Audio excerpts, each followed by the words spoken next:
Hi there, everybody. Good evening. Welcome to the Race Advisors, the Big Price Devil live session. I've just kind of come on a little bit early today, so we're going to get started while people join us. If you're just joining in, please do say hi. If you're on Facebook, that is in the comment section below. If you're on YouTube, please use it on the right-hand side here of your screen. There's a big chat box. Put a message in the chat. Come and say hello, and let us know that you're here and that you're with us this evening, and it's going to be good to see you.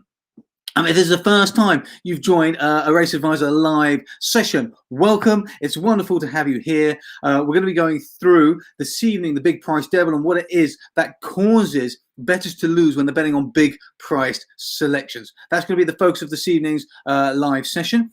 As always, please do ask any questions as you think of them. I generally come back to the questions towards the end just so that I don't lose the path that we're following on throughout the live session. But please do ask any questions. Ask any questions about what we're going through. Ask any questions to do with horse racing. Ask any questions to do with the Race Advisor or the Race Advisor tools or strategies, foundational strategies. Any questions you can think of, please do just feel free to come on and ask. Hey, John over on YouTube, thank you very much for joining us. Welcome, first time here.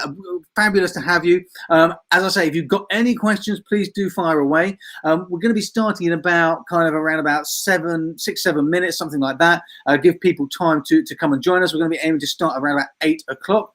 These sessions last around about an hour. I do my best to do it within the hour, but depending on how many questions they've got and how much I waffle, it depends on how long they run. But I do try to keep them within the hour, and I'm going to do my best to do that this evening. Whereabouts in the country are you based, John? Do let me know. If you've just come in, I can see some people are coming in there. Welcome. Thank you for joining. We're going to be looking at the Big Price Devil this evening. We're going to be looking at why big prices are actually causing you to lose profit, why they're costing you money with your bets. We're going to be looking on that this evening. We're going into detail on why that happens and how you can stop that from happening to you.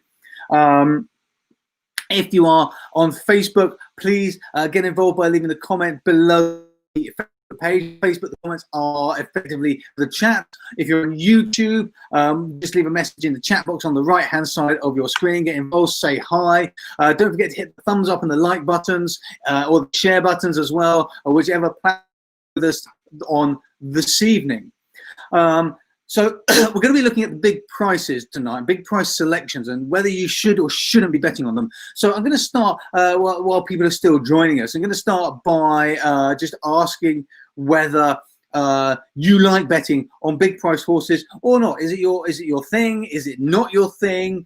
So please do let me know whether big prices are your thing or not. Over in Scotland, hey, the west coast of Scotland. Now let me get that right in my geography. The west coast of Scotland.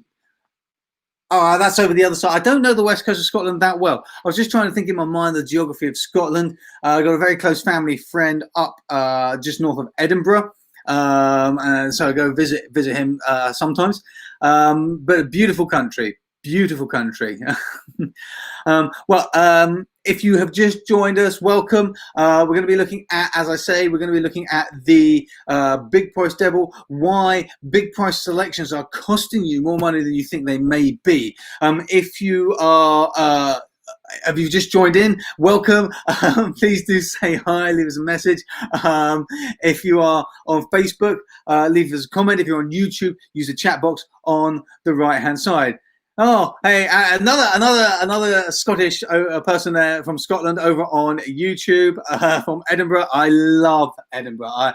It is absolutely one of my most favourite places. I think it's so sad, although of course understandable, but it's so sad that the festival wasn't on this year. As a child, I was at the festival every single year for as long as I can remember.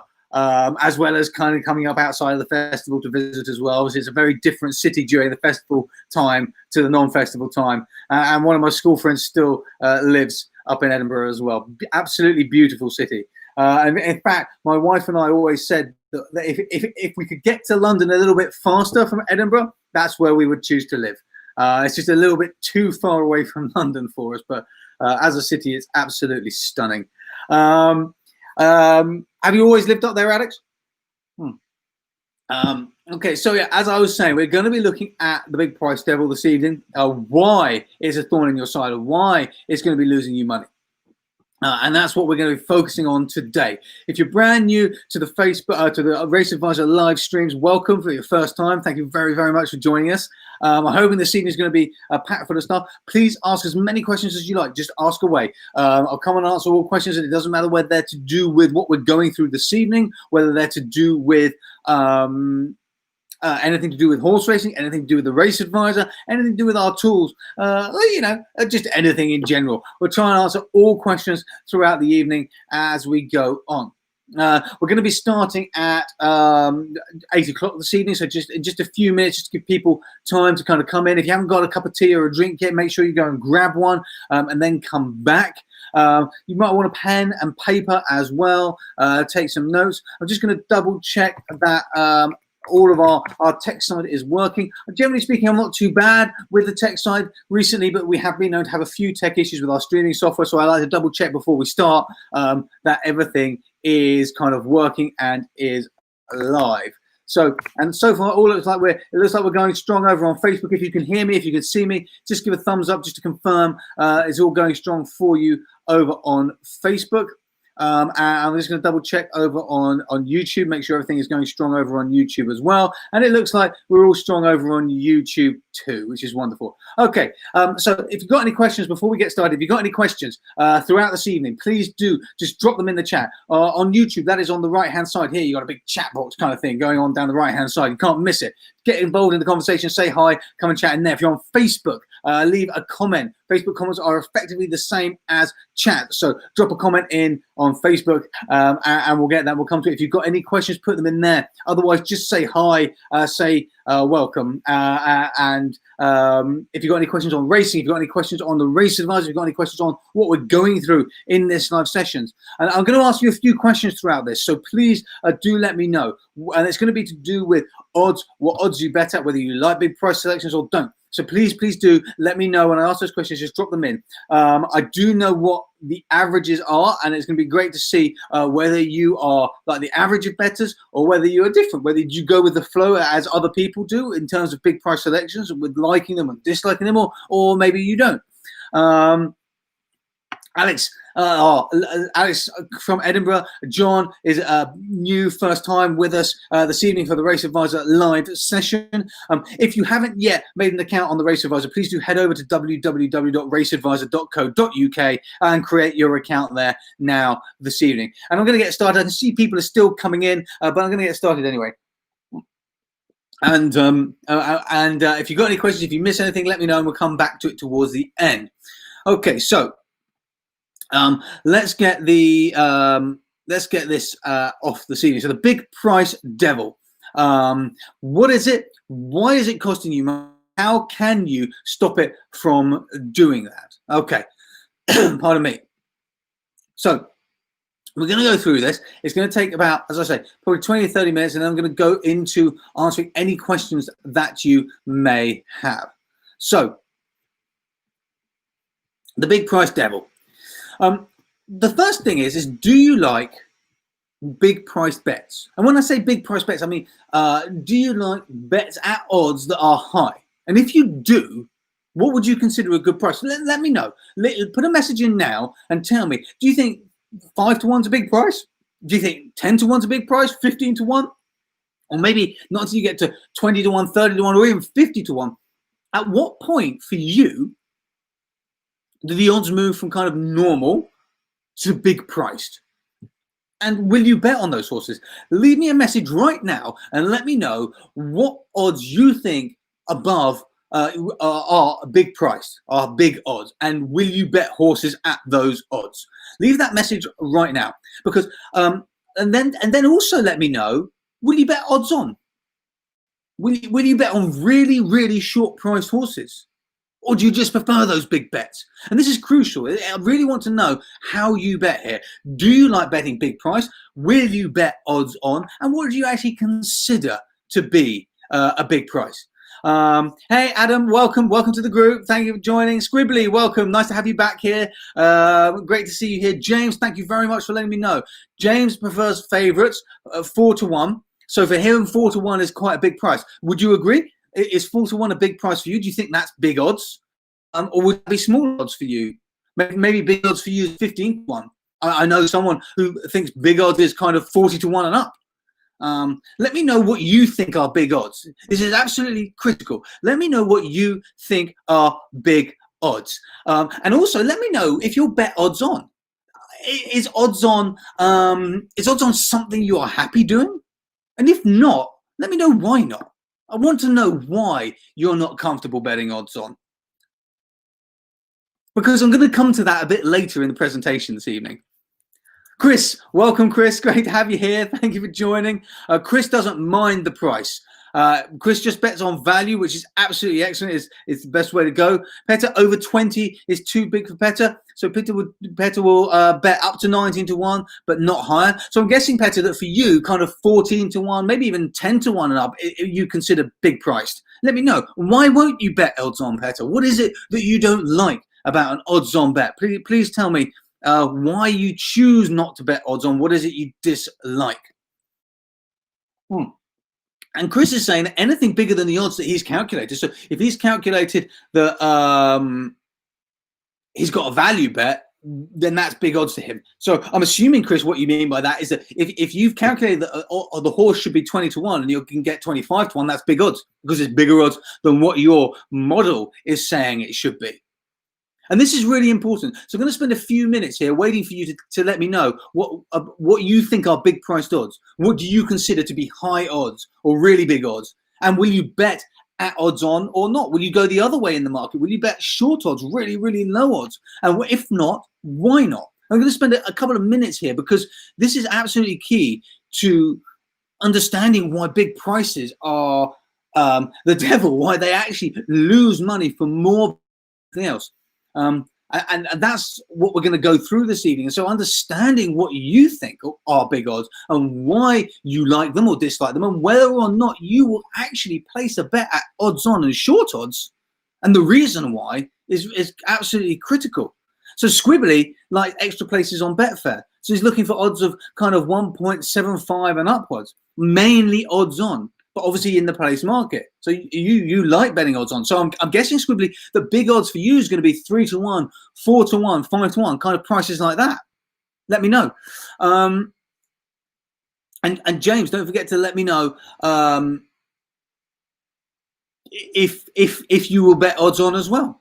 Please, I got that correct. And I can see a whole bunch of people have just joined us. So if you've just joined us, welcome. We've only just got started.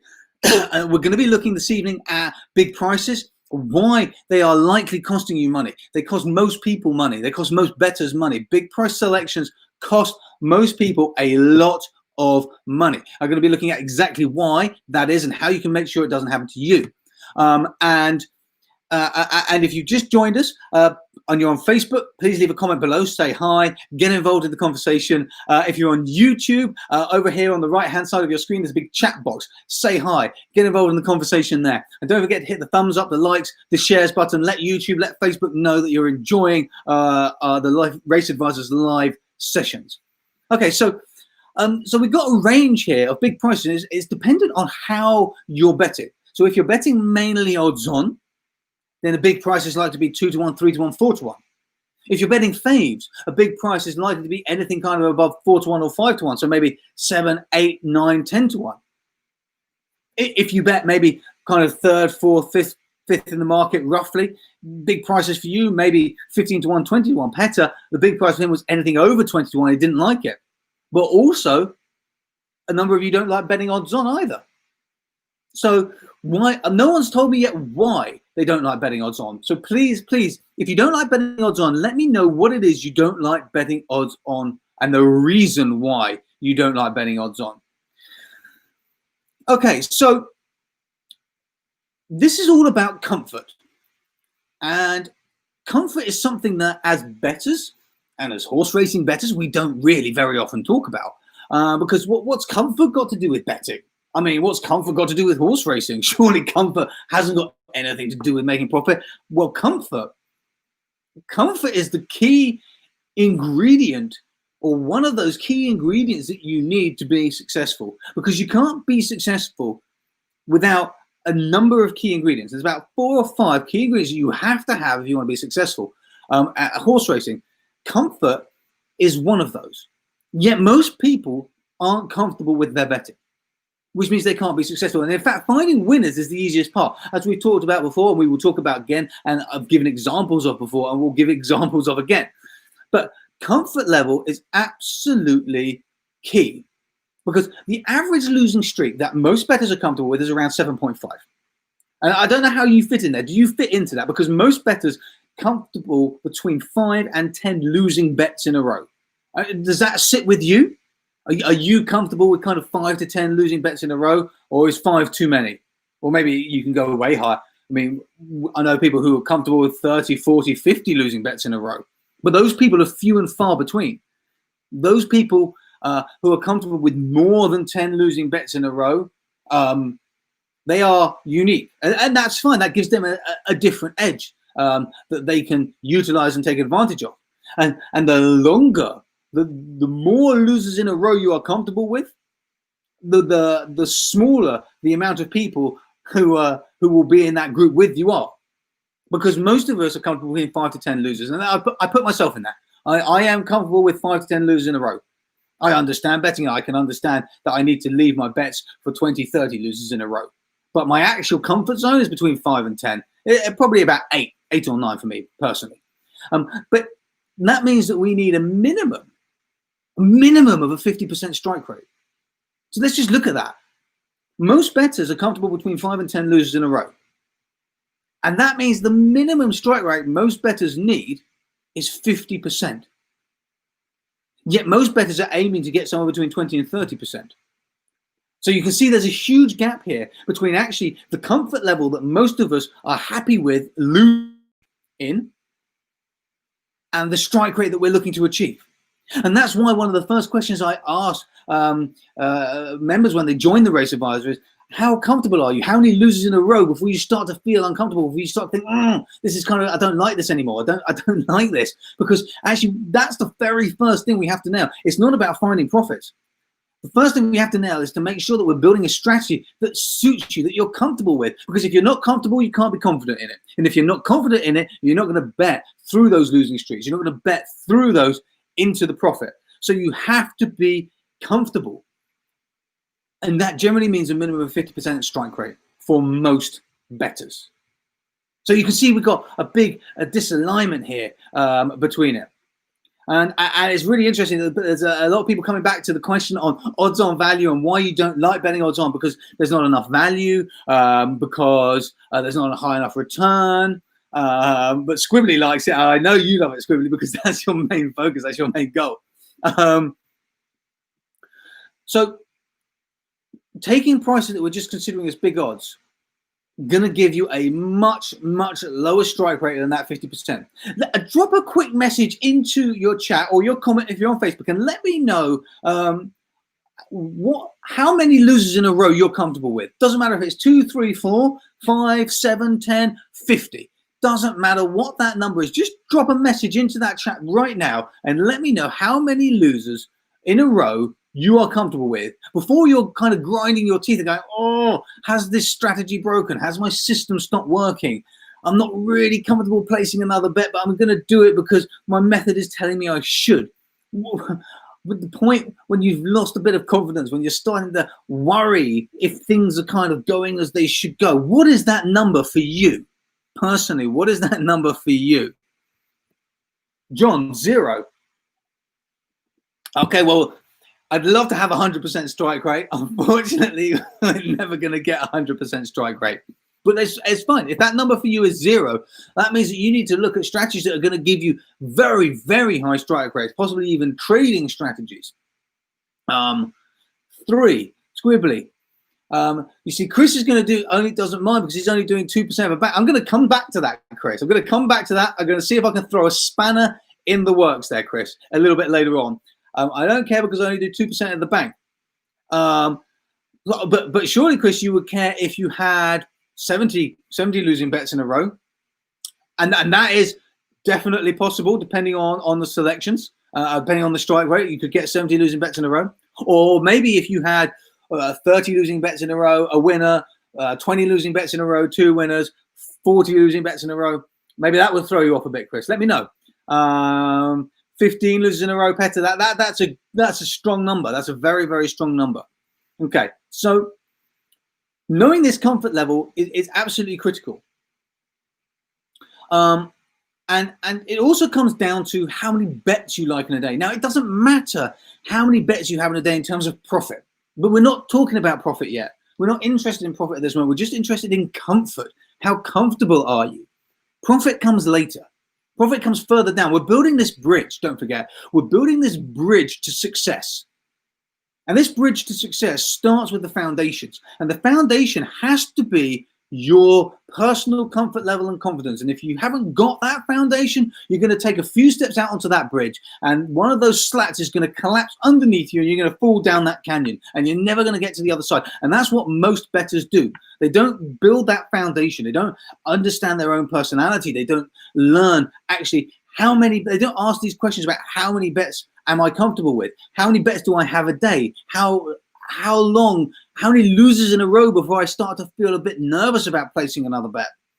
These are the critical questions, because without these questions, we've got no foundation. We're on quickspan. We're using someone else's opinion. We're using a tipster's opinion or a system's opinion that actually this should have a 20% strike rate or a 30% strike rate. Well, a 30% strike rate is no good if you're not confident to continue placing those bets. If it puts you outside of your comfort zone, you're never going to make it work. It's never going to be long-term profitable for you. You're going to get 3 steps out on that bridge and realize that the poles holding the bridge up haven't been put in the ground properly, and the whole thing's just going to collapse in on you. So how many bets you have in a day isn't relevant to your profit, but it's relevant to your mindset. So let me know how many bets you like in a day. And why maybe you don't like more. If you like 3 to 4 a day, and 3 to 4 is the most common number I hear when I ask this question. And if you like 3 to 4 bets in a day, that's great. But answer me this. Why don't you like 20 bets in a day? What is it about 20 bets in a day that puts you off? Or what is it about 1 bet a day that puts you off? Or 3 bets a month that puts you off? What is it about those extremes that you don't like? What makes you comfortable with 3 to 4 bets in a day? What is it about 3 to 4 or 5 to 6 or whatever you like a day? What is it about that number of bets that makes you comfortable? And we use this because mindset is, as we've already said today, mindset is the most important part of horse racing success. Because if you've got the advantage, it actually doesn't matter how many bets you have in a day. You can have 1 a day, 1 a month, 1 a year, or 100 a day. Like, it really doesn't matter. If you've got an advantage, you'll make a profit. So I'm just going to jump over and see here how many people have things. So I see. Chris has just said he'd throw his system away if he had that many losers. So this is exactly my question. So why would you throw the system away? I mean, Chris, I know is very statistical, so he'll probably have a checks and balances on it. But losers doesn't necessarily mean your system's not working. 4 is enough work to 5. Okay, so this is a great answer, Chris. Thank you so much. This is a superb answer on how many bets do you like in a day and why. Chris said he likes 4 bets in a day, and in fact, I'm just going to put this up on the screen. I'm just going to share this up on your screen. So Chris just said he has 4 bets a day, and because it's enough work to find 4. And this is possibly one of the best answers I've actually ever had to this question. Time. Time is everything. Time is the only thing we cannot create more of. We have a set amount of time, and we can only do with it what we want to do with it. So time is very important. And if you've only got time to find a certain amount of day, or you've only got time to analyze a certain amount of races each day, then that's fine. You analyze those amount of races each day, and that's a great answer. And this is an answer. Say you've got enough time. It takes you, say, 20 minutes for argument's sake to analyze a race. You're going to do 4 races a day. You allocate 1 hour, 10 minutes to analyzing those races each day. And you might get 1 selection. You might get 4 selections. You might get no selections that day. But you're limiting yourself there on time. Brad, welcome. Thank you very much for jumping in there and leaving a message. Great to have you here. Really, really pleased to hear you say that about Audimus, because that's exactly what it is. Brad's just said he uses Audimus to give him confidence to stick with his selections, which is exactly the purpose of our like real racing platform, which you get as a member of Race Advisor Pro. So confidence is everything. Confidence is absolutely everything. Without confidence, you cannot be successful in horse racing. You have to have confidence in your selections. And it doesn't matter where the selections come from at the end of the day.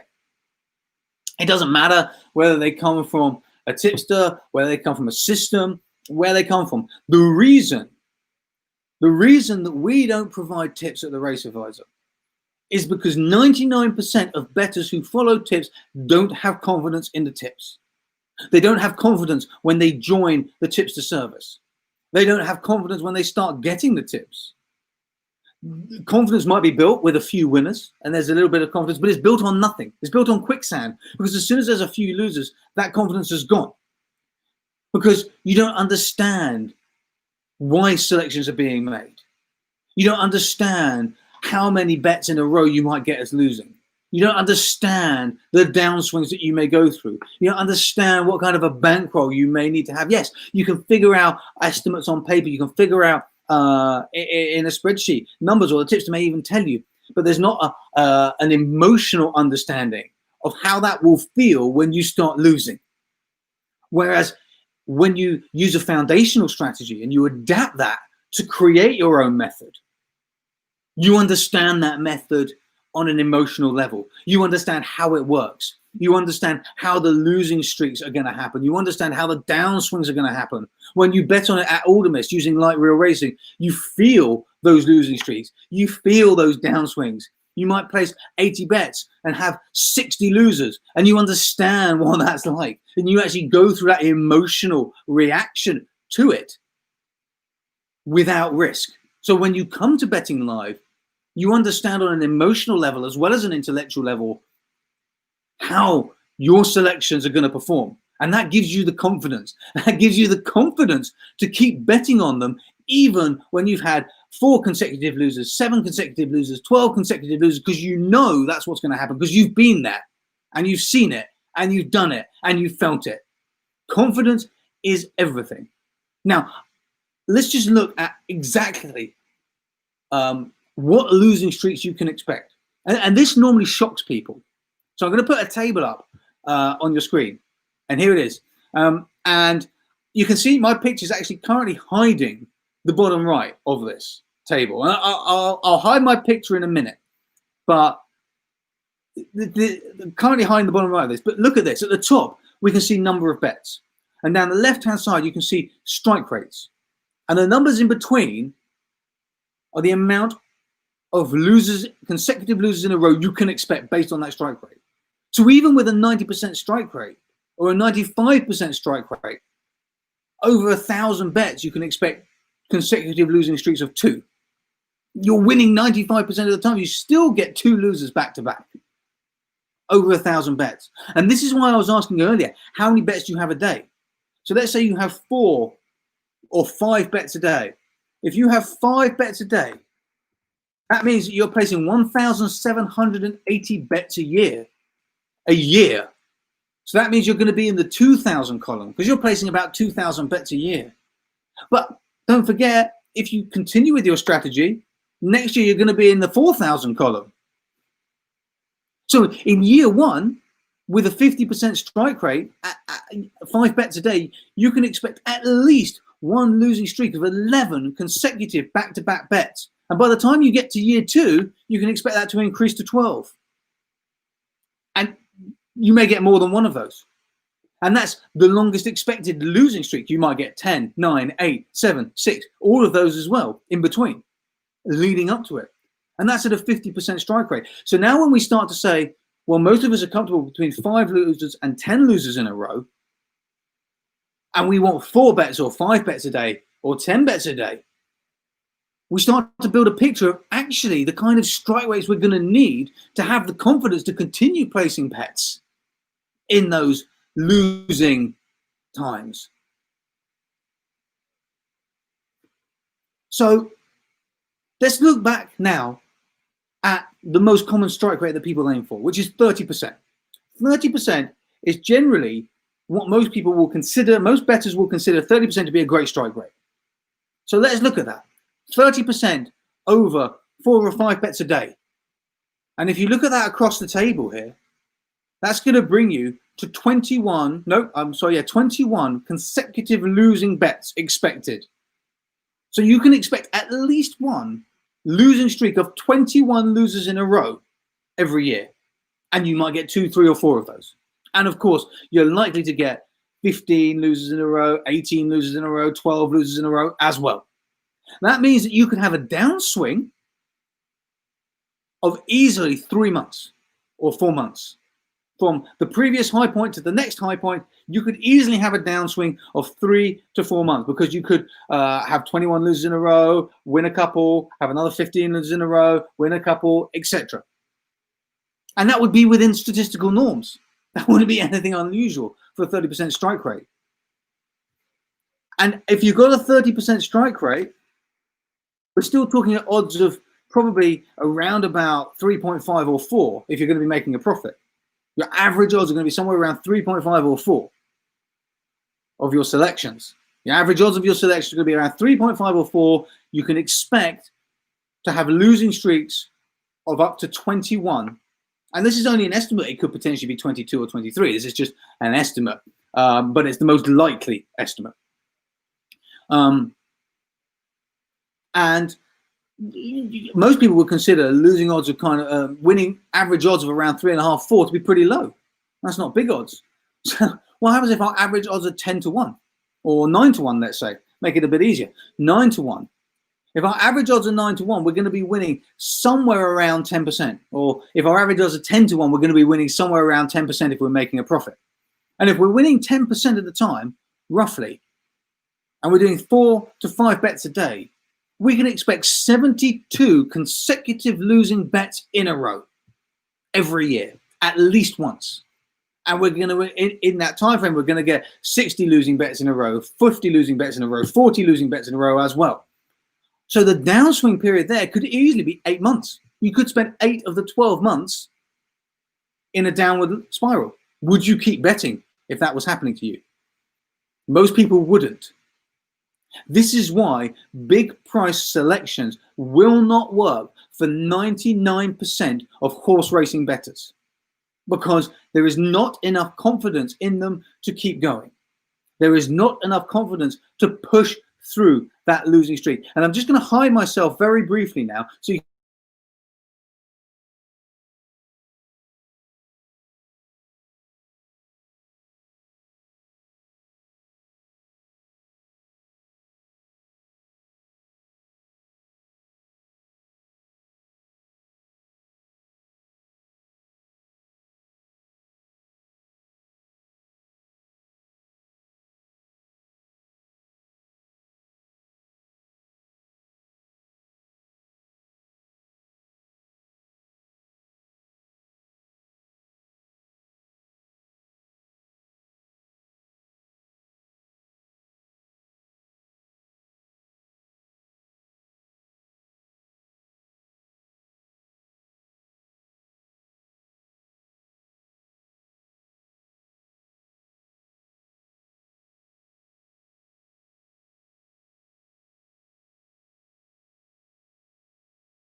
can just bring myself back up here. So let me just swap it around so you can see the table. So as you see, this confidence is actually the utmost importance. And for most of us, we're going to need at least a 50% strike rate. And in fact, we're not really going to truly be comfortable until we have a 60, 65% strike rate. So big price selections pose us with some difficulties, because to bet on big price selections long term, you have to have all of the following. You have to have the ability to cope with long losing streaks. And I mean really long losing streaks. And like we were just looking at, you have to have the ability to be coping with at least 20 or 30 losing bets in a row. And that's if we're looking at odds of kind of 5 to 1, 6 to 1, 7 to 1 as big prices. If we're looking at odds of 10 to 1, 11 to 1, 12 to 1 as big prices, you need to be able to cope with 50 to 60 consecutive losing bets in a row. And if you get up to the 20 to 1, 21 to 1, 22 to 1, 23 to 1, you need to be able to cope with like 120, 130, 150 consecutive losing bets in a row if you want to bet on them long term. And not only do you have to be able to cope with those consecutive losing bets in a losing streak, you then got to be able to cope with the downswings that they are going to provide. Because those downswings could last months and months and months, and potentially a year or longer, depending on the volume of bets that you actually got. If you're only betting 5 horses a day and you can have a downswing of 140, or sorry, a losing streak of 140, well, you could potentially have a downswing of a year without being outside a statistical norm. So if you want to bet on those horses, you might be wise to only be looking at strategies that give you, 20 or 30 bets a day, because then at least those losing streaks mean that your downswings are only going to last maybe a month or 2 months, but becomes more manageable. This is why knowing how many bets you're comfortable with in a day, as well as how many consecutive losers, are imperative to building that foundation, that strategy that you're going to build out from and build that bridge to go across. That's what gives you that solidity. That's what gives you that grounding. That's what gives you that confidence, is understanding the answers to these questions for yourself. And everybody's different. So the other thing, if you want to bet on big price selections in the long term, is you have to know that you're not going to be affected by losing 70%, 80%, or 90% of all your bets, or maybe even more. If you have a 30% strike rate, you will be losing 70% of every bet you place. So if you place 5 bets a day, you will lose 7 out of your 10 bets every 2 days. That's a lot. That's a lot of bets. That's 3.5 bets a day out of your 5.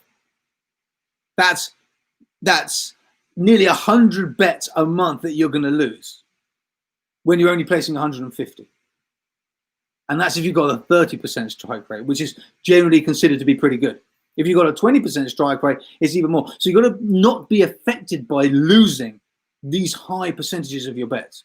And then you've got to have very, very large bankrolls. And I'm talking in the hundreds or thousands of units. So you've got to have a bankroll that can cope with losing these large volumes of consecutive losses and then the downswings associated with them. And as a bare minimum, you would usually say at least 5 times the longest expected losing streak.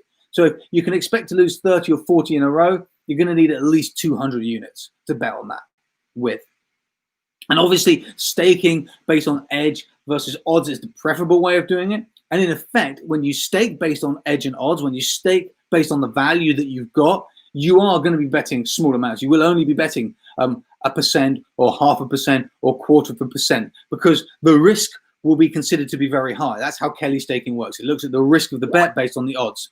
And that will be very, very high. So most bettors like this idea of big price selections because the payouts are awesome. I mean, let's not beat around the bush here. There is nothing better than hitting a 15 to 1 or a 20 to 1 or a 30 to 1. When you hit that, I mean, it's awesome. You feel like a king. Like you feel like you've just won the lottery. It's the best feeling in the world. And it's the same with exotic bets like the Lucky 15. But the reality here is, the actual reality is, very, very few bettors can ever be successful in the long term with big price selections, because they can't have in place everything that we've just listed.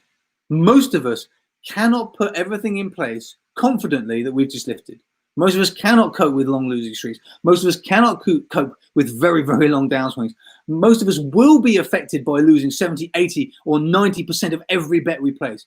And most of us don't have or don't want to put in bankrolls that are in the hundreds or the thousands of units. Or if we do, the bankroll's not big enough for us to feel like we're getting any value back because our stakes are so small. So the reality is, most bettors will never be able to make a long-term profit off big priced selections, which is why we want to stay away from them as a general rule. And it's why we want to move towards the shorter end of the market. And I'm going to come back to the odds-on question that I started at the beginning. And if you joined since the beginning, I was asking whether you're comfortable betting odds-on. Do you like betting odds-on or not? And if you haven't answered that question yet, leave me a message now. Drop that message into the chat and let me know whether you are comfortable betting odds-on. And if you don't like betting odds-on, I would like to know why. So leave me a message to let me know why you don't like betting odds-on. I mean, we've had people saying they don't like it because there's not value there. We've had people saying because the returns aren't big enough. So let me know why for you, if you don't like betting odds on, let me know why you don't like betting odds on. And I'll come back to that in just a minute. So in order to be successful in horse racing, in order to make horse racing a success, we need to create this bridge. We need to create this bridge. It's a bridge methodology. It's a bridge method of starting on where we are now and bridging ourselves across to success. And we can't make that bridge without a strong foundation. And this, what you can see on the screen now, is a basic horse racing success bridge. And the step one is understanding yourself. That's the first step on the bridge, because if we don't understand ourselves, we cannot create a method that is going to suit us.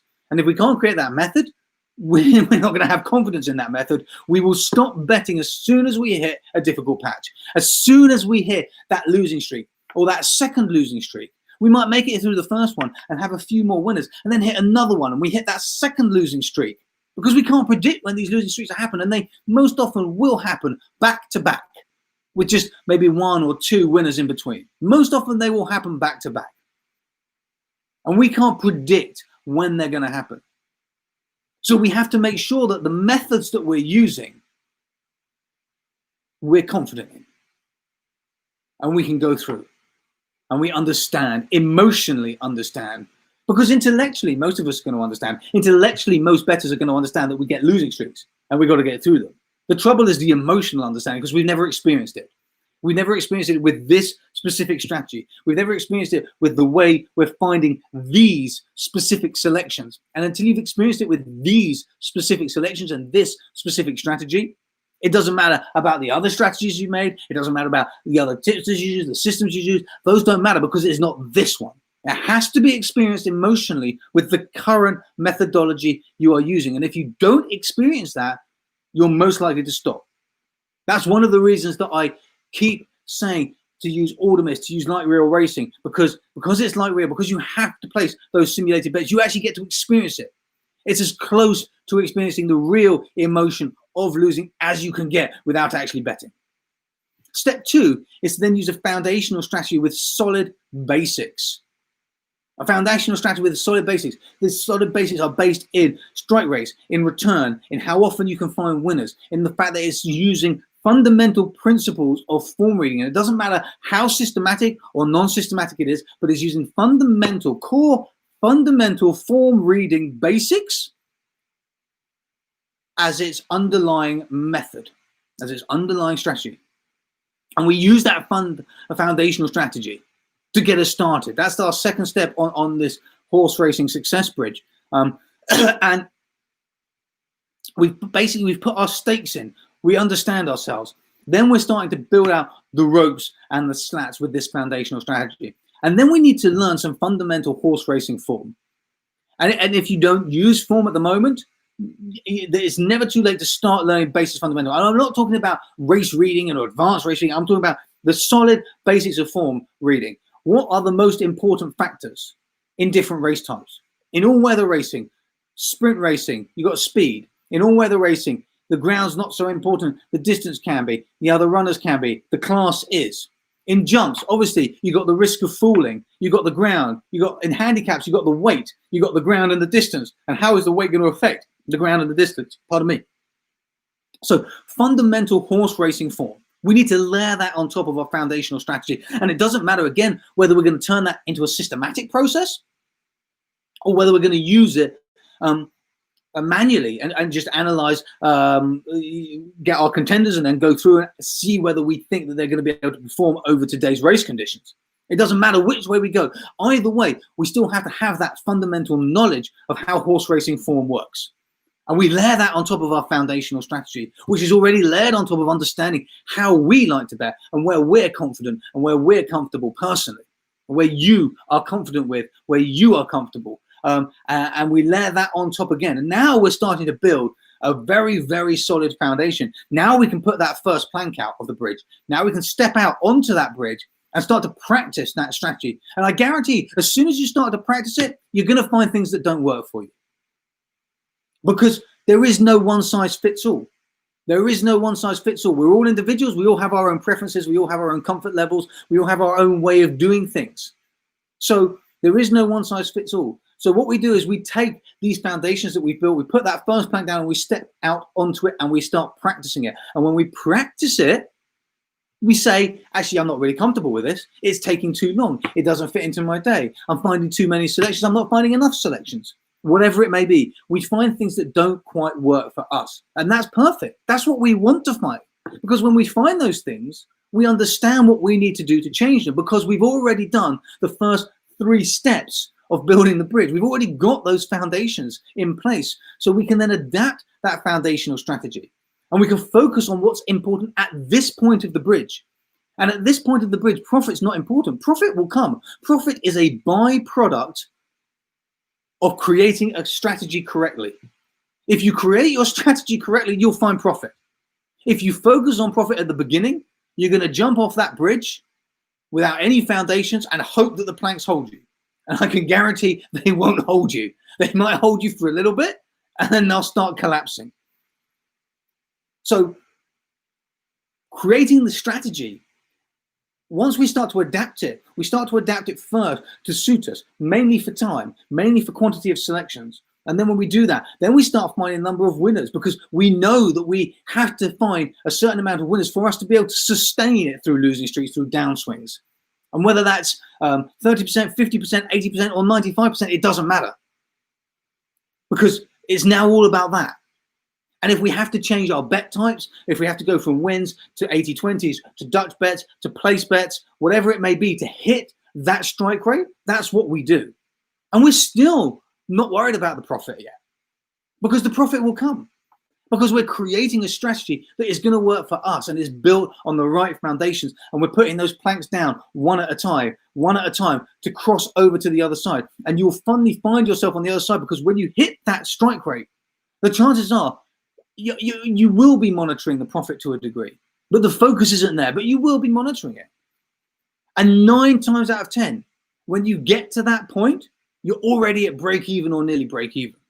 And if you're already at break even or nearly break even, you're already ahead of like 90% of bettors. You're already ahead of 90% of people who bet on horse racing, because most people who bet on horse racing lose.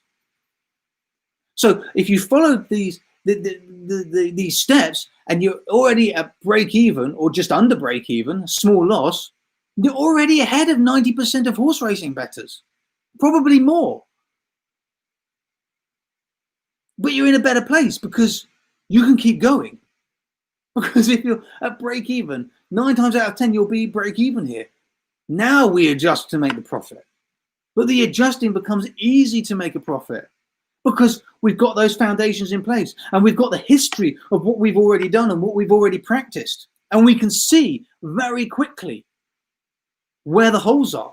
And there was a great example in the forum the other day of someone who was pasting in their selections and in one of the strategies that I'm helping with. And it was like, what do you reckon for this and this? And like, because he's been recording it, because he's created it the right way, you could jump in and go, well, hold on, you're making a massive loss on these selections under these conditions. So don't change your analysis. Keep doing your analysis. And when you write a note saying this is how you're going to bet on it, put that in as a selection, but don't bet on it. So don't change the method. Keep the method the same. Don't try and adapt the method, because the method in that point is working. It's just this one subsection that is causing all your losses. Find that subsection and don't bet on them. Keep analyzing in the same way, keep noting them down, keep marking them. When you come to place your bet, don't bet on them. Don't change the psychological approach of how you find the selections. Just change the approach of when you press the bet button. Just don't put those in. And that will then catapult him into profit. almost overnight, because he's already got the strategy, he's already got everything else. And that will catapult him into profit there and then. So I hope that all makes sense. And if you've got any questions on that, let me know. So I'm going to go back through the chat now. I can see there's a lot of chat going on, which is absolutely awesome. I don't know if there's any questions in the chat or if it's just chat. And if it's just chat, that's absolutely brilliant. If you've got any questions on what I've just gone through, please post them in now. And we're going to do that. And then I'm going to go back through the questions very quickly now. And I'm going to have a quick look at the odds on question that I was talking about earlier. So let me just scroll back here through some of these questions. I think it's a lot of chat here. Flying Benny over on YouTube, thank you very much for posting. Welcome to the live stream. Says, I prefer betting odds on shots in multiples. This is interesting. I prefer betting odds on shots in multiples rather than singles. And I'm assuming that is because you want to get a higher return, which is definitely a way of doing it. Let me know if that's why you prefer betting odds on shots in multiples rather than in singles, if it's because you want to get that higher return.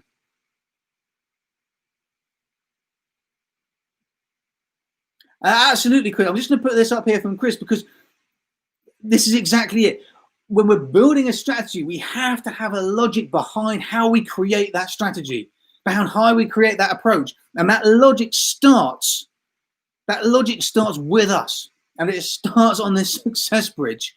And we've got to start that bridge at the beginning. Without that logic, it's never going to work for us. And this is why we see all the time, we see tipsters say they got wonderful results and people saying that they can't achieve the same results with that tipster. This is why we see that, because the tipster might have logic. The tipster might have built his method for him. Assuming that the tipster's selections are profitable, then that logic is going to work for him. But the tipster can be profitable and you can still make a loss because the tipster's foundations don't work for you. And in fact, I would say I can count on one hand the amount of tipsters I've seen in my time whose methods are likely to work for the majority of people. Because most tipsters' strike rates are around 20 to 30%. Some are even lower. And as we've already said, that's not going to work for most bettors. Most bettors need at least a 50% strike rate to be able to keep going through it. But when you take into account that you don't understand the logic behind the selections, you don't understand the losing streaks, the downswings, and all the things we've talked about, you can increase that 50% probably to 75%. So, just going through here. Okay, so Andrew, hi, great to have you here, Andrew. Thank you for joining us this evening. I'm going to put Andrew's comment up here so we can see it. Nothing wrong with betting odds on so long as the AE is greater than 1. And if you're not sure what AE is, it's average expected. I also know it as PIV, which is what it's called in the States. AE, PIV. And essentially, this is a calculation that tells you whether you've got an advantage on your bets or not. And if you have an advantage on your bets, the AE is going to be higher than 1. That means you're going to make a profit long term. If you don't have an advantage, it's going to be less than 1. That means you're going to make a loss long term. And obviously, if you're betting on an exchange, then you've got to have more than 1.02, assuming you're on a 2% commission, because you've got the commission to take account of. So Andrew is saying it makes sense to hedge an odds on against selection by backing more than one selection, often the equivalent of odds on.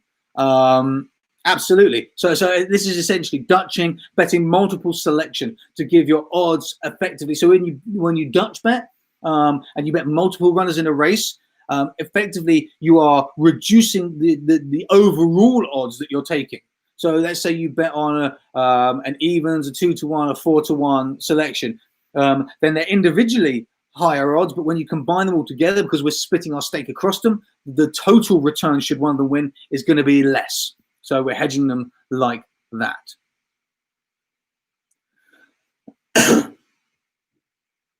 Okay.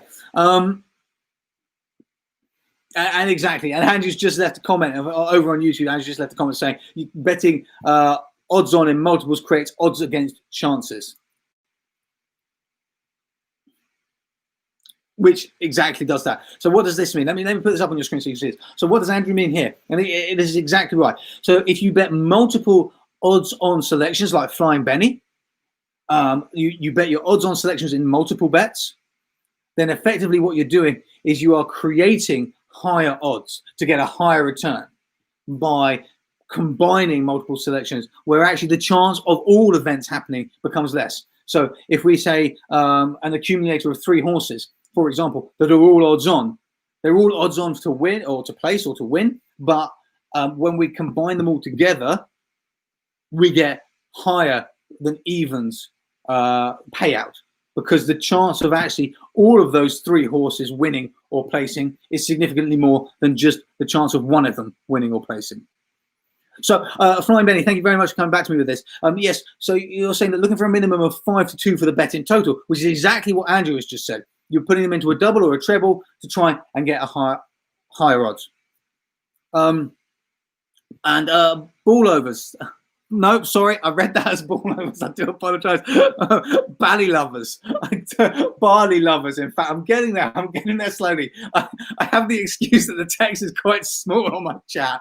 Barley lovers, and I have to say, if that's what you mean, I am one of your community. I love Bali. It is possibly one of my most favourite place on the planet. It's where we spent a month on my honeymoon with Holly. Absolutely adore it. And if you get to go to Bali, if you've never been, if you get to go to Bali, or if you have been and you're going back at some time when this craziness ends with the lockdowns, do go to the west coast of Bali. The northwest coast is absolutely stunning. It's rainforest country. Very, very few tourists ever go there. There's the most outstanding hotel in the middle of the rainforest, and I cannot recommend it enough. Anyway, Bali lovers is saying he looks at form, or she looks at form, he or she, and not the odds to decide whether the horse will do well. And if the horse is at odds of under 6 to 1, I won't back it. And if it's above that, you go each way. So why won't you back it? This is my question to you, Bali lovers. Why won't you back it if it's under 6 to 1? I'm going to come back to that, because right now I'm going to get at the odds-on question that I asked earlier on, because most people, there's a few people with us this evening who like the odds-on bets, particularly in the place markets, and then we've got Flying Benny and a few others who combine those odds-ons into multiples to get a bigger return. So here is my argument for odds-on. I love odds-on bets. Odds-on bets, as far as I'm concerned, odds-on bets, particularly place bets, you can't get better, because you got your high strike rate, you got your stability of low losing streaks, and if you've got an edge of bankroll growth, you can get high volume in them. And the return, when we talk about returns, so I know a number of people have said there's not a big enough return on them, and the thing about the return of odds on is all about perception, and the perception of betting on horse racing, the returns that you should make, the perception of the returns that you should make by betting on horse racing are wrong, because there's this perception that you should be making more than your stake bet when you place a bet. If I bet 25 quid, I should be making at least a £25 profit if it wins, £50 profit, £100 profit, £300 profit. If I'm looking at a return on investment, there's the misperception that we should be making 20%, 30%, 80% returns on our bets on average. This perception is incorrect. Some people do make like huge amounts, 40%, 50%, 60% returns on their bets. Generally speaking, not always, but a lot of the time, that's done by only betting on very few selections. No, I mean very few. I'm talking maybe 1 or 2 a week. Because we're looking for very, very specific scenarios where the advantage is so high that we're making a huge profit when it comes. That requires a lot of patience. It requires quite a large bankroll. And again, most of us enjoy racing. It's fun. We want to do it. We want to do it every day. So waiting a week for a bet or 2 weeks for a bet isn't going to suit most of us. Whereas if I said to you, give me 100 quid And if things go your way, I'll give you 150 back. That's a good deal. That's a 50% return. That's a huge return. That's a huge return. 50% of whatever you've put in back. And don't forget, that's in 5 minutes or 10 minutes, potentially. Let's go down. What about if we got odds of 1.2? I mean, odds of 1.2, that's pretty low. That's pretty low. That's still a 20% return on your money if that bet wins. That's a 20% return on your money. Now, we're not going to get that every bet because we're going to lose some of the time. But it's quite easy to bet on horses at odds of 1.2 and find a small advantage. That means you're making 5% return if you've got the other steps in place. Why would you not want to bet on that horse? I mean, if we take odds of 1.2, that means those horses are going to win around 83% of the time. And if we've got an advantage, we're probably going to be looking around 87, 88, 89% of the time. So we're closing in on 90% of the time we're going to win. We're only going to be losing 10% of our bets. And yes, when we lose a bet, it's going to feel like a big hit because we're making small amounts of profit regularly. And this is the primary difference. We're making small amounts of profit regularly, and then we find a loss. And the loss takes a big cut out of that, which can be a little bit demoralizing. This is why we need to practice it and we need to understand ourselves. However, is it more to have a slightly bigger one-off dip and gradually be in control of the rise? Or to have a lot of big dips continuously happening and very small profits and waiting for that one big price winner to push you right up, which could come next week, next month? That's the question to ask. Because for me personally, the gradual steady growth, the only fact that I'm losing only 10, 15% of my bets, and then that's fine. I take a hit. I'm expecting to take a hit. At some point, I'm going to take that hit. And when I get unlucky, I'm going to take that hit. I'm going to have a couple of winners. I'm going to take another hit. And I might be like, shit, that's like 2 weeks of profits, or that's like a month and a half. That's like 6 weeks of profits gone. Okay, that sucks. But it's okay, because I was expecting that. So now I just wait, because I know now it's going to slowly climb back up again over the next few weeks. Just sit there quietly. It's going to grow back up slowly, steadily. So for me, odds on bets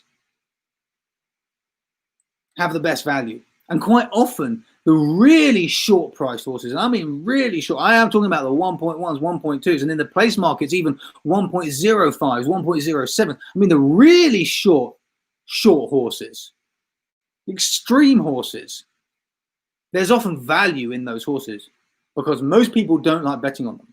And there's a strategy that I like to call buying money with those horses. If you know you've got an advantage, you are literally buying money. Obviously, you've got to build the strategy up. You've got to build it the right way using the success bridge. But if you do that right, you can buy money on those super short horses. And I will happily buy 3% of my money in 10 minutes every day of the week. You can't even get 1% from the bank over a year. So odds-on horses, you shouldn't dismiss odds-on selections, whether it be in the win market, the place market, the extra place market. It doesn't matter where they are. You shouldn't dismiss them because there can be a lot of returns to be had in them. And psychologically, the benefits for most horse racing bettors are phenomenal. And the benefits massively outweigh any of the negatives.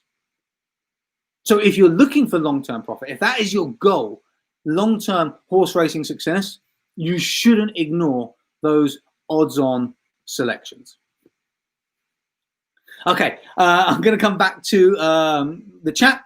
We've got a few minutes. I've managed to keep it today within the hour. If there's any questions on what we've been going through, please drop them in now.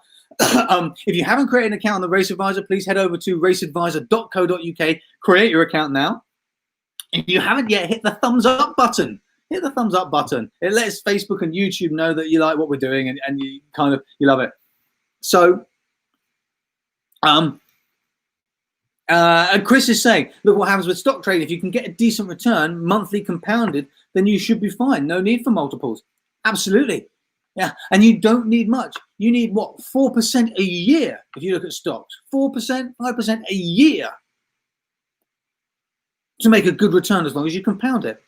Compound it. Compound it. Take a bit out. I always suggest in horse racing, I always suggest whenever you reach a new profit high, you take 30% of that profit out. Always take money out. This is one of the biggest mistakes that people make, is to not take money out of their profits. Whatever you're doing, let's say you put, it doesn't matter whether you put in £50, £100, £1,000 or £10,000. Whatever you put into your bankroll, when you reach a new profit high, let's say you go from £1,000 to £1,200, and £1,200 is your new high. That's a £200 profit. Take out 60 quid. Take out 30%. And do that whatever happens. When you next reach higher than £1,200, and it doesn't matter if it's £1,205, take out 60% of that £5. And I know that's only £1.50. It doesn't matter. Take it out, because psychologically, when you take that money out, you feel like you are being paid for the work you are doing in implementing your strategy, in practicing your strategy, in developing new strategies. You are being paid for it. It doesn't matter if it's £1.50 or 50 quid or 100 quid. Take it out, because that amount will build. That amount will build. And then if you have a particularly bad period, it also doesn't feel so bad because you've already been taking some money out. So always take money out. The ultimate is your bankroll growth. But don't make the mistake of just putting it in there and waiting for that bankroll to go from 100 to 10,000. Always take out 30% of every new high point. Always. And as you said, 4% a year compounded can make you a huge return over time. And we're talking about, I mean, my threshold is generally 5% average return, but that's per bet. I will say, if you're making a 5% return on average over all your bets over an extended period of time, do not tweak your method. It's working perfectly. Do not tweak it into non-existence. Again, something that most bettors do. They take something that is working and they try and get 20% returns, 30% return. If you're making a 5% return on average per bet, stop messing with it. You've got a rock solid strategy. You've got a gold mine on your hands. Do not mess with it. Leave it and just keep rolling it. And if you've got time, make a new one. Follow this same success bridge pattern. Once you get this success bridge, once you get how this works, you can keep doing it again and again and again, because there are endless strategies out there. There are endless ways you can look at a horse race. There are endless types of horse races you can look at. So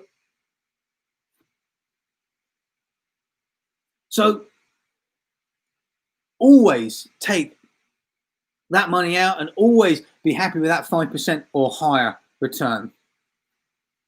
And as AB has just said, greed drives us to find big price winners because the buzz is great. And that's exactly it. But we're not about the buzz. We're about long-term horse racing success. So use this method, use this strategy. Don't chase those big odds winners. So be honest with yourself. Ask yourself those questions. How many consecutive losers in a row am I comfortable with? What strike rate does that mean I need? And if you've not considered odds on betting, or you've just binned any selections that are odds on or below a certain threshold, I'd suggest you go back, take them out of the bin, have a look. How did they actually perform? See what the return was. Have you got an AE on them, a positive AE or PIV? Have you got an advantage on those bets? Because if you have, you're literally throwing away profit by not following them. Okay, so I'm going to come to a close there. It's 9 o'clock. There don't seem to have been any more questions while we've been going through that. I hope that you have enjoyed the live stream this evening. I've had a great time. If you've got any questions on this, if you think of any, leave a comment below. If you're on Facebook, come and leave a chat on YouTube afterwards. When we stop the live sessions, both YouTube and Facebook save the videos and post them back to our pages. Pardon me. So come and leave a comment there. Alternatively, head over to the forum on raceadvisor.co.uk and get involved there. Leave a message. You don't need to be a member of the Race Advisor to be able to take part in the conversations in the forum. So head over to the forum, come and ask them. If you haven't created an account on the Race Advisor, if you're not yet an RI Pro member, do come and create your account. Come and join us, raceadvisor.co.uk. We are looking to change the way people find success in horse racing, to make it a repeatable process, to show a framework that you can use again and again to create strategies that work for you, using a success grid, using foundational strategies. That is what we do. That is what we love.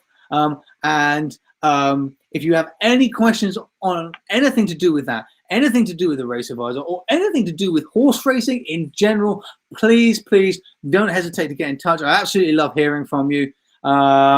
Thank you very, very much for joining this evening. Thank you, Brad. Thank you, Chris, for those very kind comments. I've had a great time. I hope you've had a good time as well. And I will look forward to seeing you again. The next live session is going to be in a couple of weeks. I'll send you an email about it. If you would like to see anything specific in any of these live sessions, drop me an email. Let me know. Leave me a message. Let me know. You can message me on Facebook. You can get my personal page on Facebook as well, or you can send us a message to the support team over on the Race Advisor website. If you'd like to see anything in these live sessions covered, please do come in, leave us a message, and please do share the Race Advisor around. Let others know what we're doing and the mission that we are on. Thank you so much for joining. It's been a wonderful evening. Stay healthy, keep safe, and I look forward to seeing you in the next live session that we do. Take care and have a wonderful